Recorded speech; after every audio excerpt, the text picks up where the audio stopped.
আসসালামু আলাইকুম। চলে এলাম জিভে জল আনা আচারের একটা রেসিপি নিয়ে। আমি আজকে আপনাদের সাথে শেয়ার করব লেবুর আচার কিভাবে বানালে এটা বহুদিন পর্যন্ত সংরক্ষণ করতে পারবেন।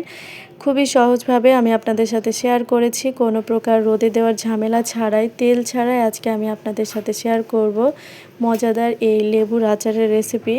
লেবুর আচার তো আমরা কমবেশি সবাই অনেক পছন্দ করি। তবে এটা যদি ঠিকভাবে তৈরি করা যায় তাহলে কিন্তু এই আচারটা রোদে দেওয়া ছাড়া এটা অনেক দিন পর্যন্ত সংরক্ষণ করতে পারবেন। তো চলুন কথা না বাড়িয়ে মূল রেসিপি দেখে নেই। তো এই জন্য প্রথমে আমি এখানে 4টা লেবু নিয়েছি আর লেবুগুলোকে ভালো করে ওয়াশ করে নিয়েছি। এরপর একটা বাটিতে দিয়ে দিয়েছি। এখন আমি এর মধ্যে হালকা কুসুম গরম পানি দিয়ে দিলাম। যতটা পানি আর কি লাগবে, মানে লেবুটা একদম ডুবিয়ে রেখে এ পরিমাণে পানি দিব যেন লেবুগুলো ডুবে থাকে। আর দিয়ে দিলাম 1 চামচ লবণ, খাবার লবণ আমি এখানে দিয়ে দিয়েছি। এখন লবণ আর পানিটাকে ভালো করে মিশিয়ে নিচ্ছি আর এভাবে লেবুটাকে রেখে দিব প্রায় আধা ঘন্টার জন্য। এতে করে লেবু থেকে যে তিতা ভাবটা আছে সেটা কিন্তু সম্পূর্ণটাই চলে যাবে। তো এই স্টেপটা অবশ্যই কিন্তু মাথায় রাখতে হবে। তো আমি কিন্তু ফিরে এলাম 30 মিনিট পরে। এখন আমি আবারও লেবুটাকে ভালো করে কচলে ধুয়ে নিচ্ছি। এতে করে উপরের স্কিনে যদি কোনো ময়লা থাকে সেটা কিন্তু খুব সুন্দরভাবে আর কি চলে যাবে। এখন আমি ভালো করে আবারও ওয়াশ করে নিয়েছি যেন লেবুর গায়ে কোনো প্রকার লবণ ভাব বা কোনো প্রকার ময়লা না থাকে। এজন্য পরিষ্কার পানি দিয়ে ভালো করে ধুয়ে আমি এই লেবুটাকে টিস্যু দিয়ে ভালো করে মুছে নিয়েছি। চেষ্টা করবেন এখানে যেন কোনো প্রকার এক্সট্রা পানি না থাকে। আর যদি লেবুর গায়ে পানি থাকে তাহলে কিন্তু এই আচারটা বেশি দিন পর্যন্ত সংরক্ষণ করতে পারবেন না। তো আমি কিন্তু এখন লেবুগুলোকে 2 মাথা এভাবে কেটে নিয়েছি। এখন গোল গোল আর কি চাকচাক করে এভাবে কেটে নিয়েছি। তো যার যেভাবে সুবিধা, যে যেভাবে আচারটা বানাতে চান সেভাবেই কিন্তু কেটে নেবেন, কোনো প্রবলেম নেই।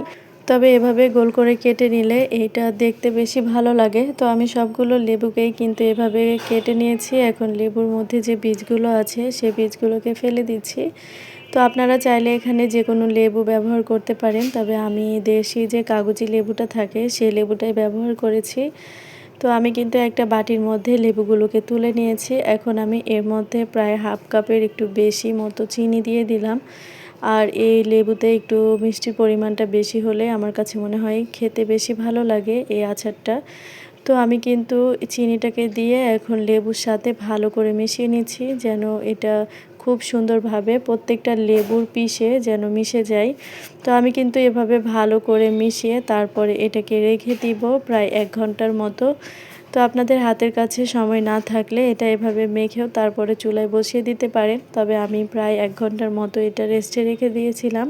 আর এদিকে দেখুন চিনিটা কিন্তু গলে তারপরে যে পানি ছেড়ে দিয়েছে, দেখতেই পাচ্ছেন। এখন আমি আবারও ভালো করে মিশিয়ে নিচ্ছি আর চলে যাব এটা আচার বানানোর জন্য। তো এ পর্যায়ে কিন্তু লেবুটা অনেকটাই কিন্তু নরম হয়ে যায়। তো আমি এখন আচারের জন্য একটা মশলা তৈরি করে নিব। তো এজন্য এখানে দিয়ে দিলাম কয়টা শুকনো মরিচ, দিয়ে দিলাম 1 চামচ আস্ত জিরা, দিয়ে দিয়েছি একটা এলাচ। এখন এগুলোকে আগে একটু ভেজে নিচ্ছি যেহেতু এগুলো একটু ভাজতে সময় লাগে এজন্য।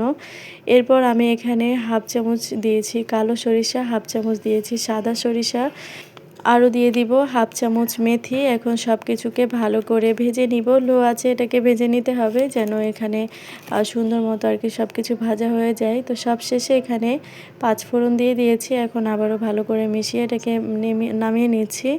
আর এদিকে আমি একটা প্যানের মধ্যে দিয়ে দিলাম সেই চিনি দিয়ে মেখে রাখা লেবুগুলো। সব কিছুই আমি এখানে ভালো করে দিয়ে দিয়েছি। এখন আমি এটাকে একটু মিশিয়ে নিচ্ছি। আর এরপর আমি এর মধ্যে দিয়ে দিলাম স্বাদ মতো লবণ। আর এখানে দিয়ে দিব সামান্য একটু হলুদের গুঁড়া রঙের জন্য। আর দিয়ে দিব ঝালের জন্য এখানে শুকনো মরিচের গুঁড়া। শুকনো মরিচের গুঁড়া আমি এখানে প্রায় 1 চামচের মতো ব্যবহার করেছি। আর এখন ভালো করে মিশিয়ে নিচ্ছি। এই আচারটা তেল ছাড়াই এত সুন্দর কালার আসে এবং এত সুন্দর ফ্লেভার আর এত সুন্দর টেস্ট হয়, যদি বাসায় না বানিয়ে খান বিশ্বাসই করতে পারবেন না। আর লেবু কিন্তু যেহেতু সংরক্ষণের কাজেও ব্যবহার করা যায়, তাই লেবুর আচারে এক্সট্রা করে কোনো ভিনেগারও লাগে না। এরপরও এটা অনেক দিন পর্যন্ত ভালো থাকে। তবে আমার কাছে মনে হয় এভাবে যদি লেবুর আচার বানান সেটা সংরক্ষণ করতে আর বেশি দিন লাগবে না। বানানোর কিছুক্ষণ পরেই দেখবেন বা কয়েকদিন পরেই দেখবেন যে শেষ হয়ে যাবে। তো আমি কিন্তু এখানে ভালো করে সব কিছুকে মিশিয়ে কিছুক্ষণ জাল করে নিয়েছি। আর যেই লেবু থেকে যে রসটা বের হয়েছিল সেগুলোকেও মোটামুটি শুকিয়ে নিয়েছি। এ পর্যায়ে এসে যে মশলাটাকে ভেজে রেখেছিলাম, তো সেই মশলাটাকে গুঁড়ো করে আমি এর মধ্যে 1 চামচ দিয়েছি। তো আমি যেহেতু ব্লেন্ডারে ব্লেন্ড করেছি এজন্য মশলাটা একটু বেশি করে বানিয়েছি। তো আমি সেখান থেকে আমার পরিমাণ মতো আর কি 1 চামচ এখানে আচারের মধ্যে ব্যবহার করেছি। এখন ভালো করে মিশিয়ে নিব আর একদম শুকনো করে এটাকে নামাবো। দেখতে পাচ্ছেন এই পর্যায়ে কিন্তু আচারের কালারটা চেঞ্জ হয়ে গিয়েছে। সেই সাথে এখানে কোনো এক্সট্রা রসও নেই। এখন আমি এই আচারটাকে নামিয়ে নিব। আর মাশাআল্লাহ দেখুন তেল ছাড়া কত সুন্দর কালার এসেছে।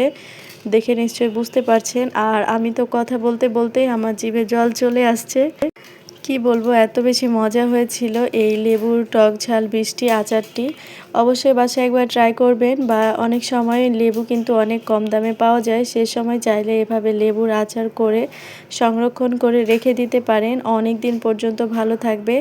এখন একটা শুকনো জারের মধ্যে লেবুর আচারটাকে ভরে সেটাকে নর্মাল ফ্রিজে রেখে দিবেন, অনেক দিন পর্যন্ত এটাকে রেখে খেতে পারবেন। কোনো প্রকার রোদে দিতে হবে না বা কোনো প্রকার তেলও ব্যবহার করতে হবে না। তো এই তো দেখুন কত সুন্দর হয়ে আছে, প্রত্যেকটা পিস অনেক বেশি সুন্দর আর এটা খেতে এত বেশি মজার। আমি তো 1 পিস খেয়েও নিয়েছিলাম, এটা এত বেশি সুস্বাদু মানে দেখে আর জিভে জল আটকে রাখতে পারছিলাম না। তো যাই হোক, আজকের ভিডিওটি এ পর্যন্তই। সবাইকে আল্লাহ হাফেজ।